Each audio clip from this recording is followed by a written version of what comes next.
Good day and welcome to Eyewitness News' political roundup, a daily wrap of happenings here at the ANC's 6th National Policy Conference. We are coming to you live from our studio, our EWN studio, you can see it, here at Nasrec. We are again looking at what the ANC is deliberating on and what the ANC will recommend ahead of its national conference in December.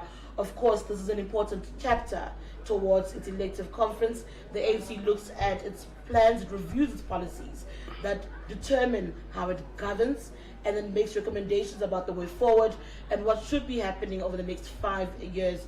Today, we had the ANC president opening this conference. Cyril Ramaphosa delivered an opening address. They received messages from the different alliance partners. As I understand it now, as I speak to you, they are in commissions. So we will look at that. We'll bring you different analysts.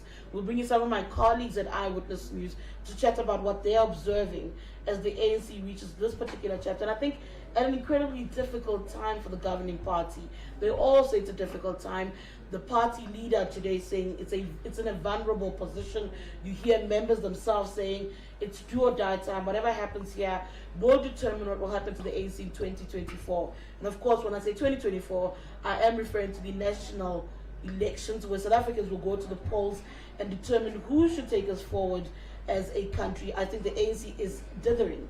That's a point that I make quite often if you listen to Eyewitness News, point I make quite often on our radio stations. My first guest today is going to be our editor-in-chief, Ngalwa, who is also here with me at Nasrec, and will share a bit of his thoughts, on what he's observed and what he makes of what's happening here at Nasrec. Later on, we will be joined by subcommittee chair of the ANC, Mmamoloko Kubayi. She will speak to us about transformation. If you think back to 2017, radical socio-economic transformation was a big talking point. Suddenly takes a backseat. And think about how weird that is to hear that the state of the economy, transformation of the economy, takes a backseat, something like step aside. And we fully don't get step aside because to us as outsiders, it looks like ANC members are trying to protect one another no matter what allegations they're facing. So it's interesting to see taking a step as a sidestep, a backstep to something like step aside, which is one of the big proxy battles we are expecting to be here. Spungala joins me now. Spoo, thank you so much for joining me. Thank you, Tshidi. I'm glad to be here. I'm happy to be your first guest. Yes, you are. Spoo, you and I think we're both here in 2017. I remember a little bit more of an electric atmosphere. There was a little bit of life at the conference in 2017. It feels really dead. I feel like media is a little bit more alive, and media is definitely more present than the ANC delegates themselves, than ANC leaders who we've seen at this venue. Well, Tshidi, I must say I agree with that sentiment. I mean, I've attended ANC conferences since the Polokwane conference, and I've never actually witnessed an ANC conference that's as gloomy as this one, for a lack of a better word. And I reflected on this earlier when the president was walking in. There was not even a song. Normally you'd have a president, even in a divided conference, where he's welcomed by a revolutionary song. None of that. President Ramaphosa just walked in towards the front of the hall, and the delegates continued with their chit-chat. But what was also glaring was the fact that you still had some sections of the hall empty, which means that whoever was organizing whatever delegations, they were not there. You know, and the optics of that talk to a party that is disorganized. But it's also not lost on us the fact that as we are here, just a few hundred meters outside of this venue, ANC members belonging to Nahau are protesting outside this venue, asking for their salaries. And the General Secretary of the Communist Party, South African Communist Party, Solima Paila, was there with them. Even the optics of that are actually not looking good for the ANC. So I think at a broader level, it does also talk about the general mood in the country. But I think more so for the ANC because of the state of the organization, and I think also the inability of the party to inspire confidence. I think it's a reflection actually on the leadership of the party. When this new leadership came into play and was elected rather into office in 2017, part and parcel of the mission was to renew, to try and claw back some of the losses in confidence at the polls, in how it functions and carries itself as an organization. You paint a picture of a failure in essence. As I had an opinion piece, we ran an opinion piece from Tshidi Madia, a veteran of the ANC, and he referred back to that Mmamoloko conference that they're always talking about, that the ANC was on its knees when they made a decision to go to a consultative conference. They haven't done that. What do you think it will take for the ANC to recognize that they're on a path of no return? Because it does really feel like they cannot turn anything around. I don't expect this conference to make a difference. I don't expect December to change the ANC's trajectory in any way. Look, I actually think that this has been reflected before. For as long as the ANC is a party in government, it will continue to attract the kind of membership that it currently has.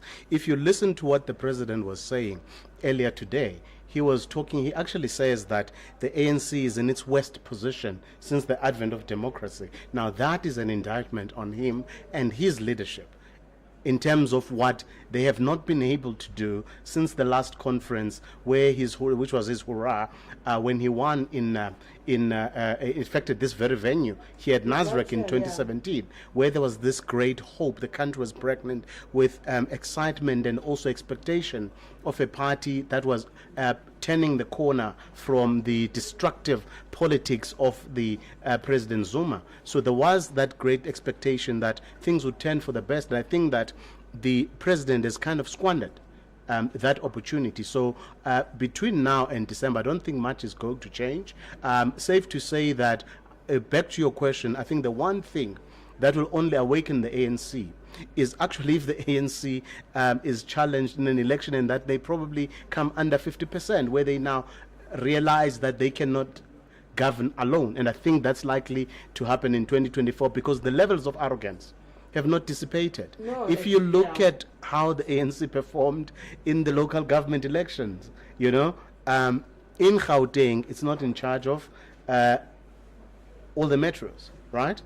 But be that as it may, but also if you look at the average, the provincial average, you still have an ANC that actually polled 35%, which tells you by all indications that come 2024, the ANC will not be in charge of Gauteng. If it is, it will be through a coalition. So I think for as long as the ANC is a party that is associated with power and government and positions of power and patronage, and a party that is able to dish out patronage, the makeup and the membership of the party will not change, which brings us to what everyone always quotes, those famous words that were said by former President Kgalema Motlanthe.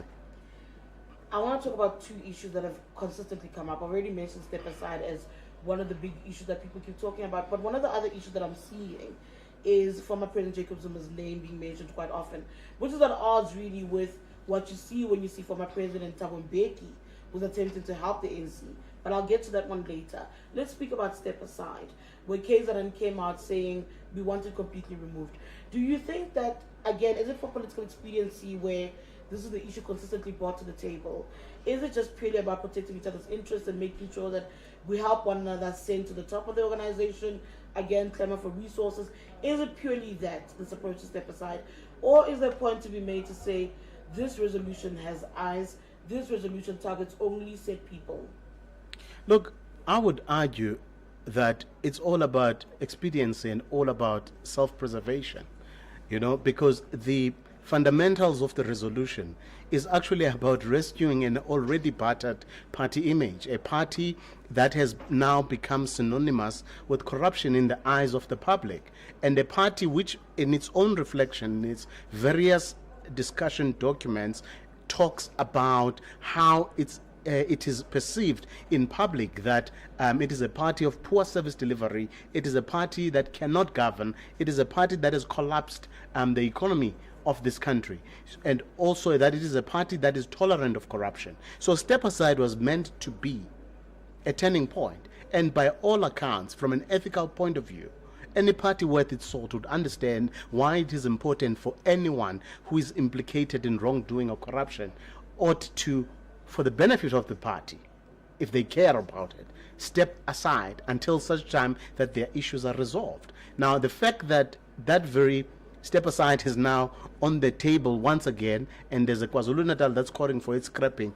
It actually is proving what we've always known all along, that the ANC is actually a party that is synonymous with corruption, because what they are saying is that if Step Aside continues, then they've said this at Tshidi, if Step Aside continues to be implemented the way it is, then there will be no ANC left. Well, maybe there shouldn't be.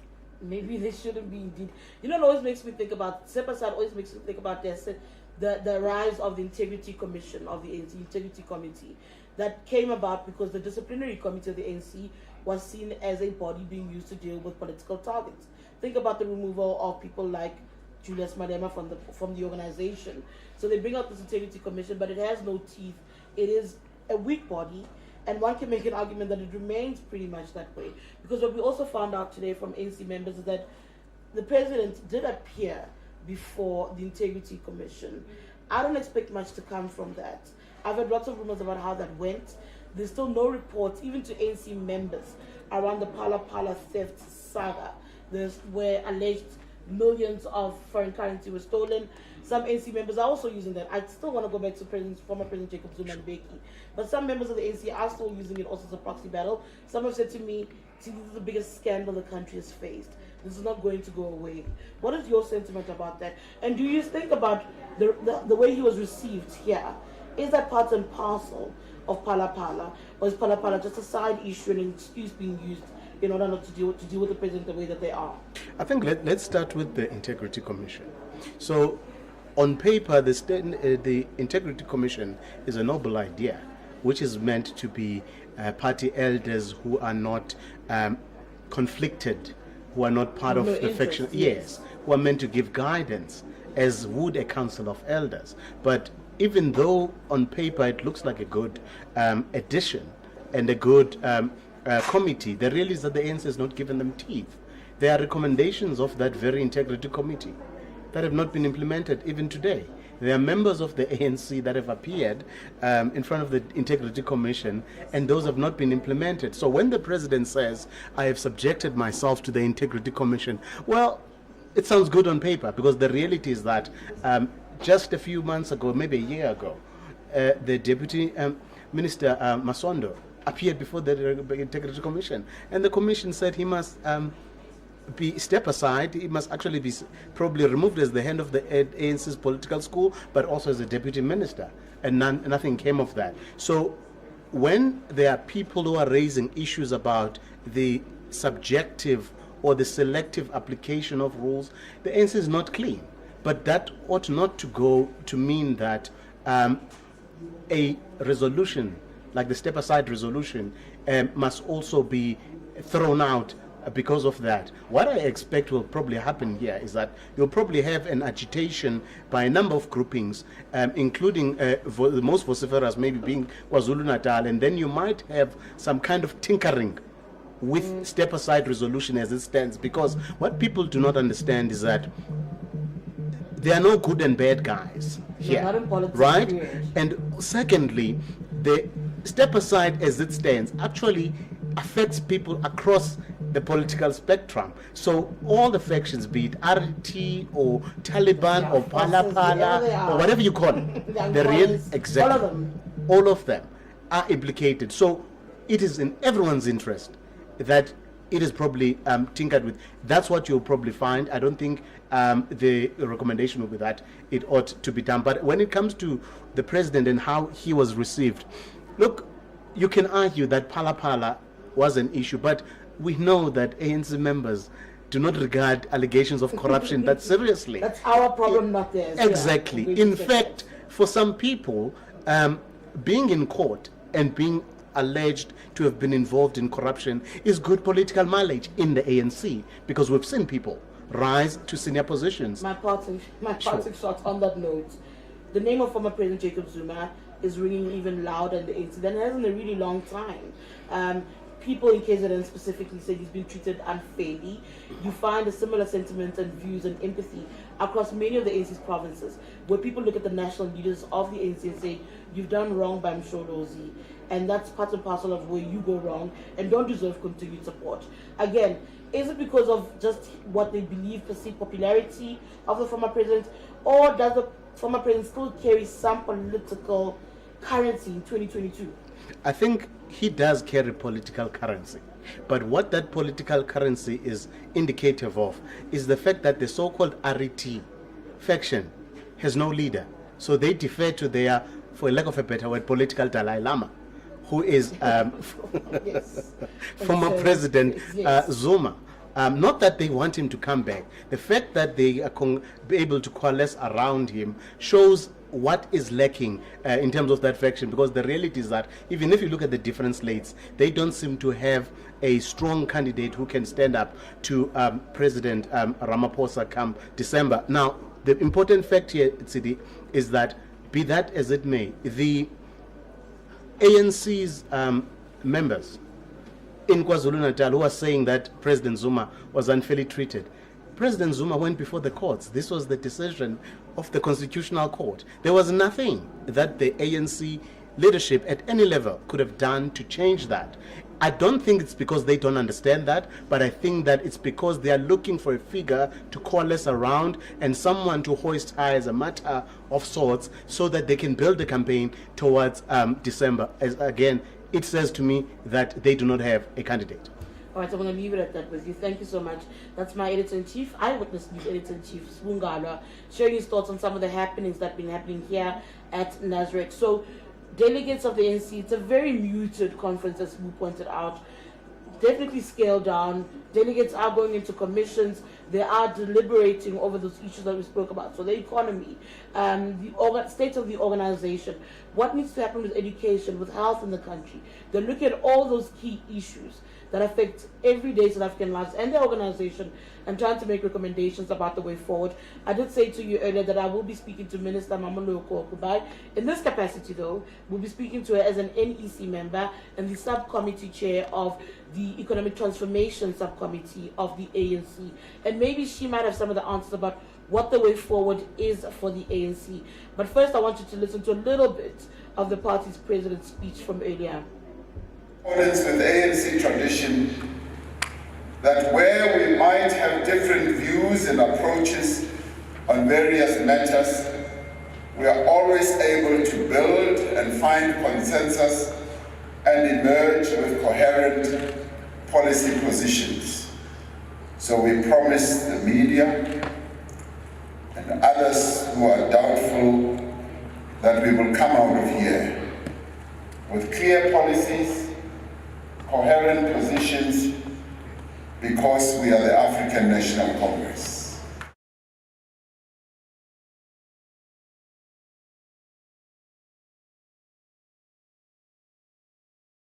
ANC's 6th National Policy Conference, again, deliberating and reviewing what's happened over the past few years and figuring out a way forward, charting a way forward to deal with some of South Africa's economic challenges, current challenges actually, across the board. So you've got an ailing economy, unemployment is an issue, crime is an issue, healthcare is an issue, the state of women and children in the country, many, many issues. But then this governing party in and of itself is an ailing party, right? The ANC's state of being is precarious. They themselves say that they are vulnerable. And so he deals with that as well. He tried to deal with that as well in his speech a little bit earlier. Joining me at the moment is Mmamoloko Kubayi. I did say that she'll come on board. We'll chat a little bit about her. And you know, interestingly enough, as she joins me, good afternoon. Hello, good welcome. afternoon. Thank you. As she joins me, interestingly enough, I always think about the president of the ANC earlier saying a young woman is needed. And I see one here. Mind you, a lot of other members in the ANC speak about a young woman being needed to be second in command going forward, but we'll talk about that a little bit later. Your sense of the conference, the last conference I came to in 2017 was not this. This almost feels like a sad case of a conference, like the ANC had to force itself to try. It's like you guys didn't even want to gather to deliberate over the state of your organization and the country. I doubt that. We're actually excited to be here. We haven't met, we haven't come together, obviously, over time. I think people are used to controversies, and the fact that there are no controversies, it sounds like there's no excitement. It's no, not there is excitement. Saying it's down. No, I think at the beginning there's live now. I mean, it's closer. Yeah, we've adopted the credentials. There's adoption of the program. Remember, that has not yet done. So within 15 minutes, like we do, we've adopted that. No, even SACP did. And then we also moved into the rules of conference. So there's liveliness in terms of that. We're going to start receiving the reports that will be presented in plenary hours. We'll do it in the commissions. So it has started. The difference between a December conference and this one is about policy, it's engagement. So even the delegates who come from NC understand the nature of this conference, how it is. It's about ideas, it's about engagement. And even now, you'd see that the provincial leaders are trying to make sure that their delegates are going to commissions, they're splitting them. So it's not like your normal one where there would be groups that are saying, I'm supporting this one, I'm following this one. So that is not happening here. I can't accept that, because you and I both know that this is a step towards that, and that the politics of the next conference will never not be involved in this conference. But that's a conversation for another day. But at least we are happy, because this is what we want to see from where we're sitting as leaders. Would want to see the template that you want. Would want to see this type of a conference where it's focused on content issues rather than being distracted. You know, economic transformation was a major talking point at the last conference. It almost feels like a second thought, an afterthought in some instances. And this in part because something called Step Aside was adopted in December 2017. And members feel very strongly for or against it. And when members of the media speak to ANC members about it, they come out and they speak really loudly about what they think needs to happen around Step Aside. And one can't help but think, geez, the last time around they spoke a lot about what needs to happen around the nationalization of banks, the Reserve Bank, for instance, the issue about land. Those were key issues. In fact, the Commission for Economic Transformation, that commission was one of the packed commissions at the conference, if I remember well. And here today, you're hearing people going, I need to be part of organizational renewal. Is it a worrying thing to see people more focused on this one issue over the other? What is your sense of what delegates think is important about the way forward, charting the way forward? No, look, if you look at the program and how we've done even previously, what we do first, you'd have all commissions discussing organizational renewal, because we understand that you've got to have a better organization to be able to fulfill any other dream that you have. So that would be across. All commissions will have that conversation. Has issues around economy toned down? I don't think so. You listen to all the speakers. I mean, the president touched a lot about economic issues. You listen to the president of COSATU speaking. You listen to SSCP General Secretary speaking. You hear that the economic issues remain the major part of what is concerning everyone else. From where I'm sitting, we're still a bit worried. We hope we got a bigger room on economic issues, because as I get in, I talk to delegates, everybody's engaging around economic issues. Others are already saying, this is my suggestion, this is my input. So you can imagine, even people have brought in written submissions already. I mean, I had to get some of the scribers to say, okay, come here, come and take. Some people are saying, no, we might not have enough time in the commissions, but I've made a written submission and I've got it here. So I'm comfortable with that, because I'm already seeing that delegates are already engaging. What we would want to see is a spread across, not one commission being focused on, because the issues around security as well are important. The issues around social transformation are important. So those commissions should be equally attended, and that's why the appeal this time, because we've learned previously, the appeal was that provincial leaders needs to make sure that we spread across delegates in terms of ensuring that they are in all commissions and they are fairly represented, and the views of the provinces can be covered in those areas. Now, the issue of whether the issue of Step Aside will take center stage. Remember, when we came out of conference, this is one of the things that the conference said, go and renew. So it's one of the things that have been done by the NEC in between conference. This is the first time we're gathering, and delegates are asking questions, which is correct for them to ask questions because it's their organization, and we'll have to reflect and give answers. For example, one of the things that we're picking up is that a messaging, because we've not had a provincial, we didn't have a national general council, and regions and provinces would not have general councils. where we normally communicate in terms of progress and everything. So you are finding a gap between us and members, where, for example, people don't even know that in the step-aside guidelines, there's a review process. So if I feel I've been undone fairly, I have a right to go and approach a structure to review my step aside if it has been long. So we find in that, and it will be clarified. We don't think that once the clarities are coming, it will be an issue that it's so hot in this manner. It's just the issue of understanding and being able to communicate to delegates. You were on 702 earlier in the day. You spoke to my colleague Clement Manyatela. You spoke about how it's not practical, the ideas of nationalization of the Reserve Bank, expropriation, I think, to some extent.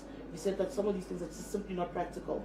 How do you expect ANC members who pretty much tasked you with this, finding a way towards this? You know, you speak about step aside being part of renewal, being the task that you were given. Here's another issue that you were given, and you come back and you say it's simply not practical. How do you explain that to members? Look, it's not the issue. Remember, part of the resolution, you go and look at the resolutions that are there, you implement. Where there are challenges, come back and report back. So we would have reported during the General Council where we are. Where there are challenges, we would have to give updates. So in the commissions, we'll give definitely updates. Part of the issue, for example, on the land that we're giving, not that we've not been able to do. We've done quite a lot in terms of the land, by the way. In terms of establishment of the AMC, to look in the transfer of the land, fast tracking of the redistribution of land in terms of land claims, allocation of land in terms of human settlements. Almost 14,000 hectares were given to us to be able to do human settlement, build houses, but closer to where people are working, so that we close the special apartheid special landscape. And then again, I say, in terms of expropriation, one of the things that we'll have to report back is that, for example, as the Minister of Human Settlement, I have expropriated without compensation. And I don't think many people know that there are laws that allows us to do that. So we'll give, yes, and municipalities. So we will give the feedback. But the issue of the amendment of the Constitution, that's the only thing that we couldn't do. And it's precisely because we do not have a two-thirds majority. One is that we differ with those who are in Parliament in terms of what they want. The others will say to us, no, we want the expropriation, but the land must be owned by state. Others will say, no, it's a free market, leave it. And we're not agreeing on that, because as ANC, we're saying, if we take back the land, it must go in the hands of the people. So that's where we differ. And the Section 25 amendment has not been done, as we know, but the expropriation bill has been done. Other programs that have been implemented. On the Reserve Bank, we acknowledge that the mandate was saying to us, go and nationalize the Reserve Bank, because South Africa is one of the few countries that has private ownership. Now, the challenge there, what we'll be giving as a report back to our delegates and our structures, is that when you look at the ownership of the Reserve Bank currently, it's got domestic private shareholding and also international private shareholding. Now, part of the issue is that if you are to take that, you can't with international private shareholding, because we have signed treaties that makes us obligated to certain way of operating in terms of ownership. Now, when you are to expropriate, you can't expropriate without compensation, or you can't take the shareholding without compensation. So you've got to compensate them. And what we learned out of the process is that immediately we took the resolution, the prices of those shares went up. And part of we are coming back to conferences to say, is there a need for us as the NC to sort of look at how we take policy decisions, especially on what I would call market-sensitive decisions? Corporates, when they take such decisions, they have a way of dealing with it. It's not public until it's ready, so that it doesn't influence the prices. And this is where we are. And we'll give a report back to delegates and get feedback from them whether they're happy or not. But the issue is that we had to make a decision. Do you take the money, excessive money, to go and pay for this private shareholding and nationalize the Reserve Bank? Or in the environment where we were affected by COVID and the fiscal was not doing well, take the money and focus on the services that you needed dealing with COVID. So that's the reality that we've got to come back. It's not that it was not implemented because there was no willingness of doing that. So there is an explanation of what. And this is not the only resolution, perhaps even over time, over years, where ANC would not be able to. The trend is that where you have difficulties, you'll go back to conference and say this is, and then the conference can say, no, we understand the explanation, but we reaffirm the need for us to nationalize, and therefore you can take the decision forward. Mmamoloko, talk to me about the role of the subcommittees in holding the employees of the ANC to account, or even the relationship between the two. Do you find that you have some sway, some influence over how they implement ANC policies? Are you happy with the way they carry out the vision? Are they carrying themselves out in line with the vision that's set out by the ANC as far as policies are concerned? Look, what we do as a subcommittee, and you know that I'm fairly not really old in terms of the position. I recognize it. Yeah. But I'm sure So, you have a vision about what you want it to yeah. be. What we want, what we are doing, and actually because what we have been doing over time is where we have engagements in terms of ensuring that we can try and we can try and make sure that comrades come and explain where there are challenges. We look at the policies, where there are amendments, but we do monitoring of what needs to be done, and pressing issues, we deal with them. Can we do better? Yes, I do believe that we can do better in terms of the regularity of the meetings from our side, as well as also just making sure that we keep track of the issues.